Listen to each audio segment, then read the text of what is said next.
5 reasons why a lot of women struggle with building muscle and getting toned after 40. And ironically, none of them really have to do with age. Now, granted, I've definitely done videos in the past about different reasons why resetting your metabolism after 40 is hard, how the metabolism slows down, why strength training and building muscle and getting toned are harder. But today I want to talk a little bit more about what is really slowing women down when it comes to getting the tone look that they want, building the muscle that they want, is actually the old patterns that they're clinging to. So it's less about whether or not something is hard and more about whether or not you are stubbornly still doing the things that make it harder. Once you are of a certain age, it is really hard. And this is speaking from experience to let go of decades of doing what used to work. So whether we're talking about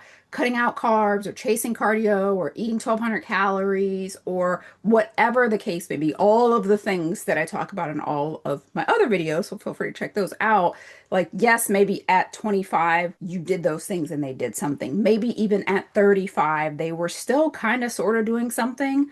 But once you are over 40, those same tricks backfire. So holding on to them past their prime is the biggest issue that I see when it comes to women over the age of 40. We've been around the block a time or two. We've tried some things. There is this mixture between, I've already tried all of the things and they didn't work, so then you just cling to what's familiar. You know, the devil that you know is better than the devil that you don't. Or they do a mixture of things. So they learn how things actually work after 40. And then whether it's consciously or subconsciously, they're still holding on to at least parts of the old way. Some of the mindset sticking points that I tend to see, and I'm going to name the top 5. And I want to preface this by saying stubbornness can be your after 40 superpower if you use it for the opposite. So I just want to make sure that we put that in a perspective first, because I'm still stubborn as hell. Like, I'm not gonna lie, right? Like, I am still a very stubborn person. When I know what I know, or when I am convinced about a certain way to do something, I'm gonna be very stubborn in doing that. And so that's why I feel that it could actually work to your advantage. But these are some of the ways that I see that it works to a disadvantage. So number 1 is the stubbornness about eating less versus muscle starvation. There is the old belief of less food equals better results. That if I just skip a couple meals or stay away from certain types of foods, that's the first thing that comes to mind for somebody when they're thinking about that they want to lose weight. And so I find that even when a woman understands that I need muscle and I want to be toned, and in order to be toned I have to have muscle. In order to have muscle I have to build muscle. In order to build muscle I have to eat more. Then each of those levels creates a new sticking point, because of the fact that if deeply rooted in our DNA almost is this: if I want to look this way, if I want to be smaller, be a smaller size, weigh less, whatever the case may be, I need to eat less. If that is the thing behind the thing behind the thing, then it doesn't matter how much you know on the surface level, you will still attempt to build muscle while not eating enough.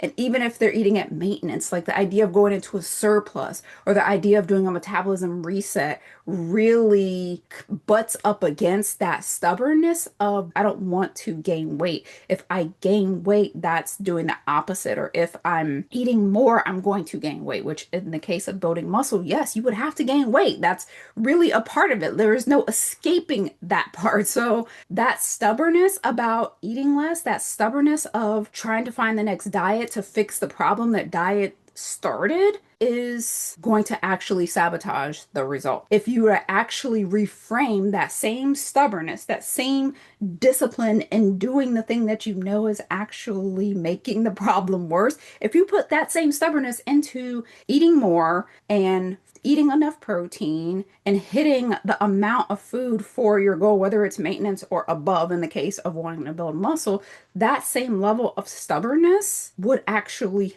start pushing you towards solving the problem instead of digging a deeper hole. The next one, which is along those same lines, is really the stubbornness around cardio. You're presented with this information of, okay, in order to build muscle, I need to eat more. I need to lift and make sure that that's my main thing is lifting, because lifting is what's going to build the muscle. Then our stubbornness creeps up and it's like, but cardio is heart healthy. I don't want my endurance to suffer. All of these reasons, while no one is saying that you don't have to do cardio anymore. It's not either or, but if we're looking for cardio to do something that only lifting can do, that is the stubbornness. The actual driver of results of a toned body after 40 is lifting weights.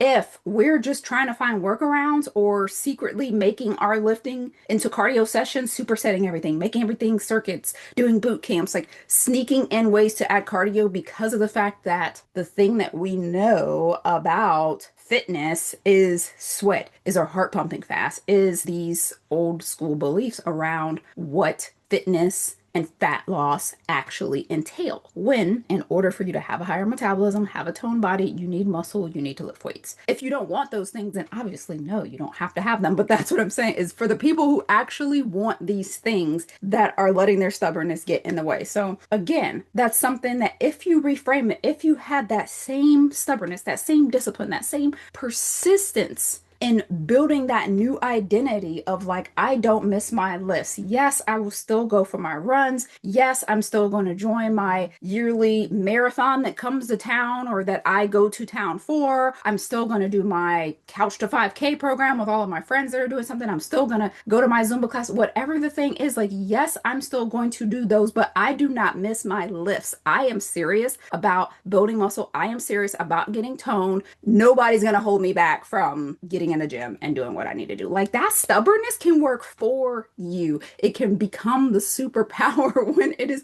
redirected in the right way. The third one, even when somebody does finally acknowledge the lifting, it's the lifting heavy piece. I see a lot of stubbornness about that. When you hear about periodization, when you hear about progressive overload, when you see women that are lifting heavy, that stubbornness kicks in of either, oh, I don't want to get injured, I'm not trying to get that bulky, this is all that I have at home. It's stubbornness. Let's call it what it is. If you want to be toned, you need to have muscle. If you want to have muscle, you need to build muscle. If you want to build muscle, you have to eat, you have to fuel for muscle, and you have to lift in a way that actually brings that muscle to your frame. That means not lifting light. So if we still have that little, oh, light weights, high reps to tone thing in the back of our mind, we are going to still do that. Even when we know better, even when we know that we should be lifting better, we're going to find excuses or workarounds. So whether it's doing what I said in the last one of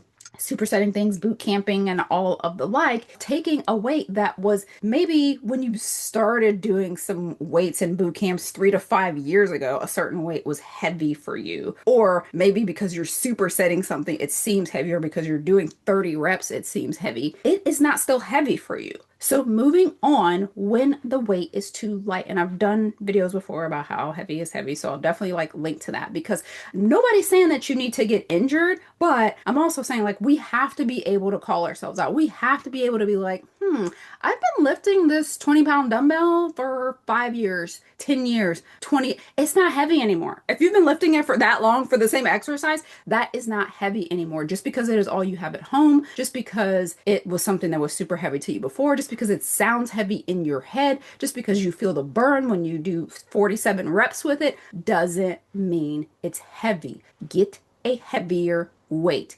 What you can handle without injury, but don't convince yourself that something that you're doing for 20 reps is going to injure you if you do it for 8 reps. Just do it for 8 reps and call it. So that's the thing that I see a lot of women struggle with is they're like, well, I am lifting even though like it's a really lightweight, and they have like 2 sizes of dumbbells in their house, and that's what they're calling their workout for like ever. in the beginning, for sure, start with do what you got, like start with what you have, but be willing to either extend that collection over time or get a gym membership. So those are your options if you want to do it or figure out some kind of way to progressively overload that lift. I'll do a whole different video about all the different ways that you can do it because in my opinion, there are no excuses if you're serious about building your muscle. But if you do feel like you have a hindrance, definitely drop it in the comments below and I'll do a video about that because I do want to help you guys that aren't like maybe you don't know how to make that work. So if you're somebody who's already consistent at working out, like you're already stubborn about, look, I'm doing the things, I'm lifting the weights, I'm doing my workout videos, DVDs, YouTube, whatever the thing is, and I'm doing it consistently, channel that same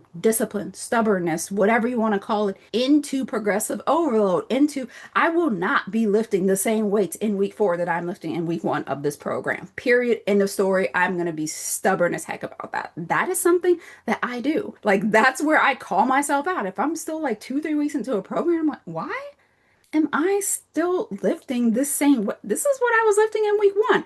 I'm knowing that either I didn't eat enough to feel for this workout because why can't I lift heavier? Like if I absolutely can't, like, no, this is legit the heaviest that I can go, then something's going on. Why isn't my strength increasing? That's where my stubbornness is going into dissecting and figuring that part out. The same thing if there's something that is hurting me or I feel like I'm getting injured for something, that's what I'm going to be a dog with a bone about. Injuries are pointing you to something else. They're taking over the workload because there's something else that's weaker. Find out what the weak part is, build it up, and reduce your injuries, and or figure out another workaround, another range of motion that you can use to still work that same muscle, whatever the case may be. So the 4th one along that line is stubbornness about what used to work, refusing to pivot when something is clearly not working. If it is not working, stop or change or turn left or turn right. Figure out another way to make that thing happen. So like if you're doing tons of cardio and you just like keep ramping it up, maybe you're changing things up, but you're changing them up just within that one realm. You're changing it up within the cardio realm. You're changing it up within the boot camp realm. You're changing it up by finding another diet, but you're still eating too little. Or maybe you're changing it up, but you're still changing it up within the same realm, tricking your mind into thinking that you're doing something different when like maybe you need to do a 180. If you have never eaten at maintenance, then maybe you need to do a metabolism reset.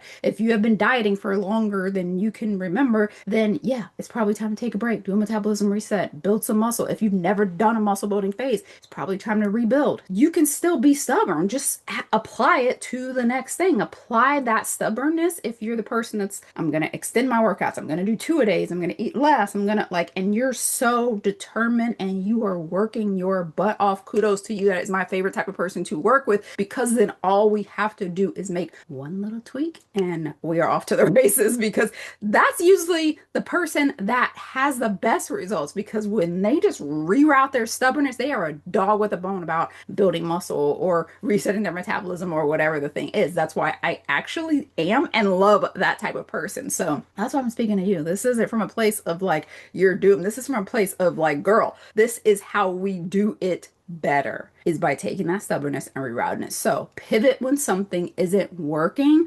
Don't stick to the things that used to work and be really analytical about whether you are taking variants of what used to work and applying them to the new stuff that you're doing just to justify still doing the old stuff. And if you don't know if you're doing that, then book a call. I'll tell you if you are or not because it's serious. There's so many women that are doing that they're staying like in their old ways and saying that they're doing something bigger and better and changing things up when in actuality you're just doing a new variant of the same old thing. So 5th one.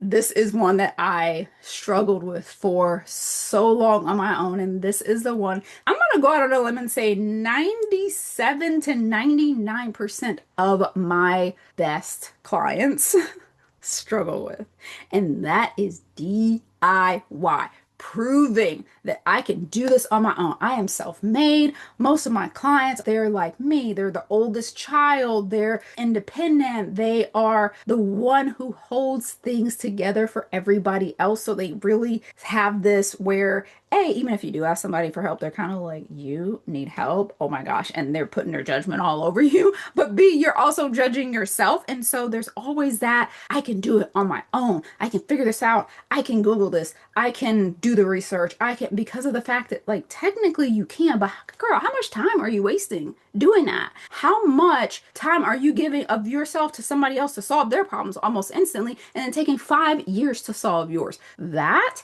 is where you have to start drawing a line in the sand, because there are ways that you can get to where you want to go faster. And I promise you, I am preaching to the choir myself that yes, I'm not a firm believer of like quick fixes in the way of fad diets and things like that, but there are so many things that in my life I could have done so much quicker had I just gotten off my high horse, swallowed my freaking pride, and asked for help. Granted, like I said with before, a lot of the times that I did do that, I was asking the wrong people. So therefore, no, they couldn't help me even if they wanted to. And then they would have all their judgments. But the point is understanding that just because you can do a lot of things, that doesn't mean you should. This is why I have a love-hate relationship with stubborn clients, because they're the ones that take the longest to ask for help, but when they do, oh my gosh, when they do, they are the powerhouses. That same stubbornness goes into like, I'm going to execute on this blueprint like it was my full-time job. I'm going to eat the food. I'm going to get the DEXA scans. And when they get the DEXA scans, they are looking over with a fine-tooth comb before I even get a chance to look at it. And they're like, oh my gosh, my muscle went down 0.1 pounds or something crazy. Like they are a dog with a bone about the things that they are trying to do, because they have finally stepped away from that, like, I shouldn't need help. I know what to do. Like that whole philosophy into just the utmost resilience of I just need a better strategy. And when I get that strategy, that is not weakness, that is wisdom. And my superpower of being a dog with a bone means that I'm going to work this strategy over and over and over again, rinse and repeat, and do what I need to do until everybody around me is like, please, please, please give me your secrets, because they will when you have the right strategy. So, like, instead of wasting time on the wrong one, go get the right one, do what it takes, get in the room, get the information from the person who has the information, and go get your results. So, that is my, no, I would say rant, but it's not a rant. It's an observation of, like I said, what gets in the way for a lot of women, but also what makes women over 40 the most powerful women on the planet,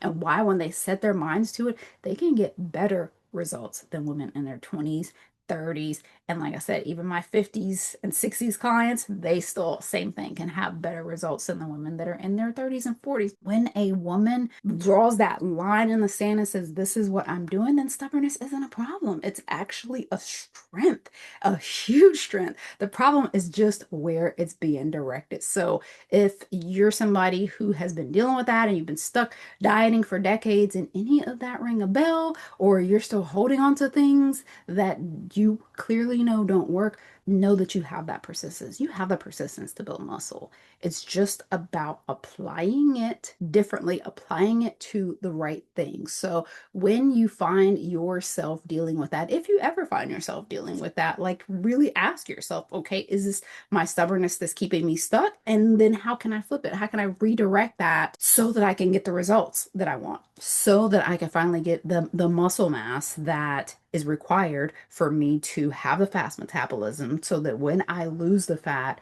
I reveal that muscle and have that muscle tone that I want. So thank you for joining me in today's observation, and I will see you in the next one.